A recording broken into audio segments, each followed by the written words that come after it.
Hello guys, Pawan Singh का back to back हो चुका है एकदम से। और इतना बढ़िया पोस्टर आया है। अब नवरात्रि चल रही है और पवन सिंह के गाने सीजन वाइज ना ये हो नहीं सकता है ना। आते तो खेसारी लाल के भी हैं, लेकिन खेसारी लाल पता नहीं क्यों आजकल बहुत पीछे चल रहे हैं।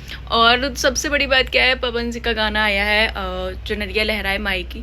तो भाई गाने का जो पोस्टर रिलीज हुआ है उससे ये पता चला है कि गाना बड़े मजेदार होने वाला है। और जैसे नवरात्रि चल रही है, यहाँ भोजपुरी इंडस्ट्री में एक चीज तो है, मतलब जैसे सीजन वाइज कुछ भी होता है ना।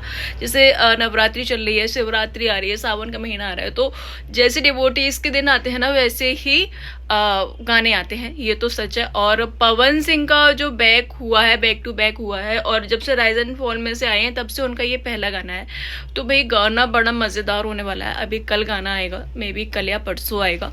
अभी पोस्टर रिलीज हुआ है तो भाई बहुत मजेदार लग रहा है पोस्टर से तो। और भक्ति वाला गाना है और खूब बजेगा। अभी अभी पावर स्टार तो पावर स्टार है और ट्रेंडिंग स्टार को भी पीछे कर रखा है उन्होंने। तो नॉर्मल सी चीज़ है कि गाने चल ही रहे हैं। और अभी जब से ये राइज एंड फॉल में गए हैं तब से कुछ ज़्यादा ही टीआरपी मिल चुकी है।